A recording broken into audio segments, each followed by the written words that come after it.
अस्सलाम वालेकुम नाज़रीन, मैं हूँ फातिमा और आप देख रहे हैं वॉइस ऑफ मकरान। रिपोर्ट कर रहे हैं तुर्बत से हमारे नुमाइंदे नूर शाह नूर की रिपोर्ट।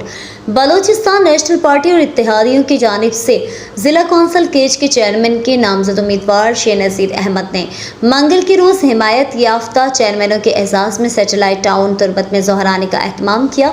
ज़ोहराने में केज यकजहती पैनल के सरबराह साबिक सेनेटर मीर अस्लम बुलेदी, BNP के सेंट्रल एग्जीक्यूटिव कमेटी के रुकन doctor Abdul Ghafoor Baloch, major Jamil Ahmed Dashti, Qasim Dashti, Mir Bahar Jamil Dashti, Mir Hammal Baloch, Mir Anwar Buledi, Naseer Ahmed Gajki, Naseer Ahmed Baggi, Salahuddin Salfi, Sher Riaz Ahmed Aftab Gajki, Pakistan national party Awami के रहनुमा असफंदियार बुसुंजू समेत यूनियन काउंसिलों के चेयरमैन और पार्टी रहनुमाओं और वर्कर कसीर तादाद में शरीक थे।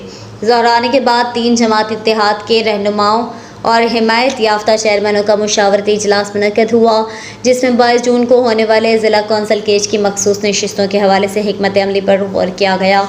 इस मौके पर शेख नज़ीर अहमद ने 3 जमात इत्तेहाद के तमाम रहनुमाओं और बल्दियाती नुमाइंदों का शुक्रिया अदा किया और कहा कि BNP और इत्तेहादी ज़िला कौंसल के इलेक्शन में एक बेहतर पोजीशन पर हैं।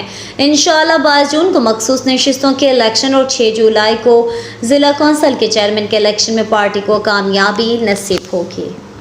ये इतना ही। मज़ीद अपडेट के लिए देखते रहें हमारा न्यूज़ चैनल और रहें हर खबर से बाखबर।